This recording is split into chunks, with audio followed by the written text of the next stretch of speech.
Wednesday, May the 22nd. Lake level's right at 917, which is a normal summer pool. Still a lot of generation going on. You know, we've had a lot of rain, still a lot of water going through the lake. Water temperatures about the same, you know, throughout the lake. It's in the mid 70s.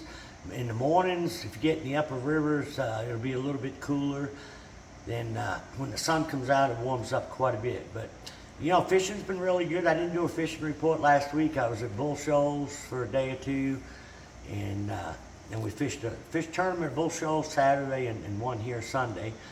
But the tournament we fished here Sunday, there was tons of limits come in. You know, a lot of the fish are done spawning, so they're starting to get out there a little bit deeper. You know, a lot of fish were caught down lake, and I'm gonna say that 8 to 20 foot range. I'm kind of gonna jump around here a little bit. You know, I've been fishing mainly shallow. To me, it's just perfect conditions. You know, with as much rain and stuff as we've had. You got stained water down in the Kimberling area. You know, almost to about Cow Creek. So, you know, if you want to fish dirty water or stained water, you don't have to go up into a river arm. It's right in the mid-lake section, and there's enough water on, you know, some of the bushes. You just got to look around. If you can find some with 1.5 to 2 foot of water, yeah, you can catch them up in there. And that's how I've been catching a lot of my fish. Now, guiding, I've been fishing out there deeper on some structure. But as far as what I'm doing flipping, you know, we had over at Bull Shoals, I think we had just under 16 pounds Saturday. And then Sunday here, we had a little over 16 pounds. And we probably had 15 to 20 keepers each day. And the good thing about this time of year is you don't need any electronics. I mean, you don't even need sonar. For the most part, my boat's setting in, you know, 2 to 5 feet of water, and you're flipping in the bushes and laydowns and stuff that are anywhere from 1 to 3 foot deep. So it's kind of nice. You can just fish the way that we used to fish. You don't have to get out there and watch your live scope, and you catch a lot of fish. Now, some of those fish are still spawning. I think we're at the tail end of that right now. But a couple different ways we've been catching them. We've been throwing a chatterbait kind of out in front and out in between some of the bushes, a 3/8 ounce white chatterbait with either a single tail swim bait or some type of twin tail. It's got some action where the legs are kicking. And I'm throwing a 3/8 because we're, you know, fishing it so shallow for the most part. The other way we're catching them is flipping. And my buddy, he's been flipping a Zoom Z-Craw quite a bit, and I've been throwing 2 different baits. I've been throwing a missiles bait, D-bomb, either California Love Color or Superbug. And we're using a 1/4 ounce to 5/16 and a 3/8 weight. We're kind of mixing it up. Sometimes, you know, if you're not getting bit on a lighter weight, you might want to pick up a bigger weight. It goes by the fish a little bit faster. Sometimes they react to it. So you just got to play around and see which weight works best. And normally we peg our weights. I'm using a bobber stopper, a 4/0 Gamakatsu G-Finesse hook on the missiles bait rig. And you want to throw anywhere from 15 to 20 pounds. I'm throwing 20 pound Sun Shooter. You know, shallow as you're fishing, there's no need to go light line. You can feel everything and you see everything. A lot of times when you flip it in the bush, you want to just, you know, lift it up once or twice. And some of the fish were back there where you couldn't hardly get to them. Now, another bait I've been flipping, I've been going, sometimes I'll usually have 2 rods rigged up, one with a smaller bait and one with a bigger bait. And, you know, you can flip a lot of type of different baits, beaver style baits. You can flip a big brush hog. But what's nice about the smaller creature baits, especially where there's a lot of branches, it's a little bit easier to get into some of the tighter spots because the tail doesn't get hung up on the branches. You know, it's kind of like a jig. A jig will flip in there real good as well. But anyways, I'll downsize to the small Strike King Rage Bug, and I'll use the same size weight, but I'll downsize to a 3/0 hook when I use the smaller bait. I mean, you can flip a tube in there. There's, you know, whatever you've got the most confidence in, you can flip.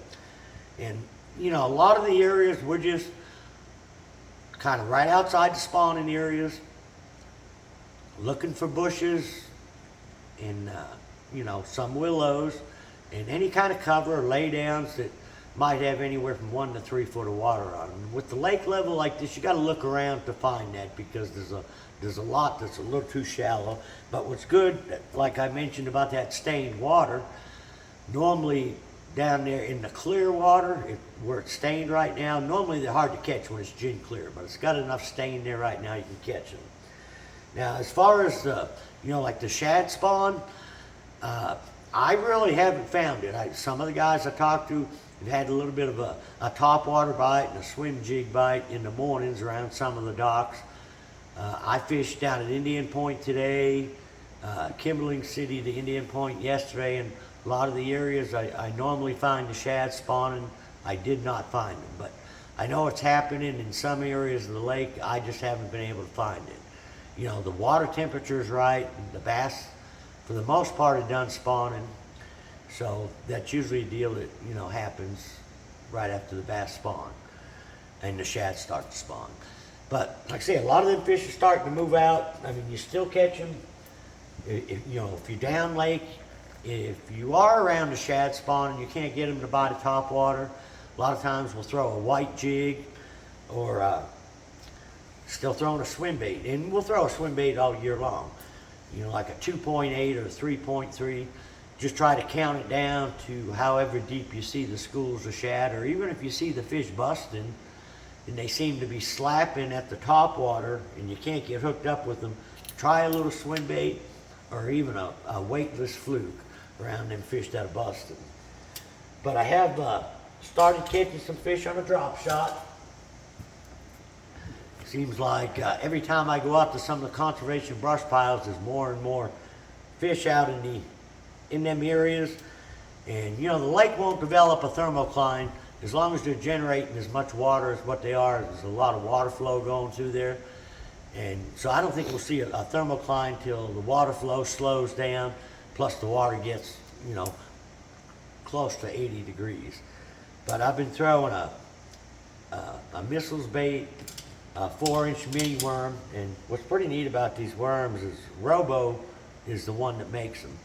You know, like a color that we always throw is a brown purple laminated, you know, chompers worm, which will work great. This particular missiles is like a PBJ.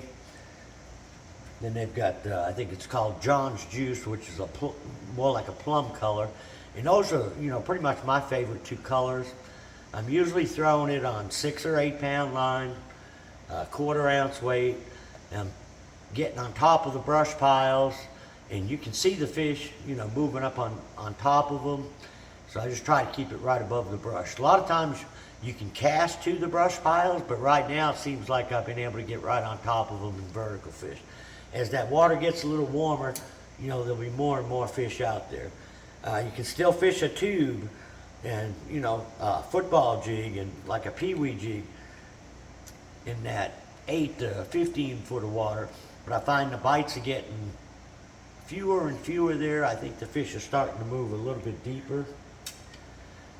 Carolina rig will also work. Another bait, let's see if I've got it here, that I like to throw quite a bit is instead of, you know, I'll throw a football jig. We usually throw, one of us throw a football jig, another one will throw a wobble head. But I like to throw anywhere from a 1/2 ounce to a 3/4 ounce, depending how deep I'm fishing, with a Zoom mag finesse worm, or I'll even go up to a bigger one, the mag trick worm. And I usually like, you know, green pumpkin red, or red bug works real good, depends on the color of the water.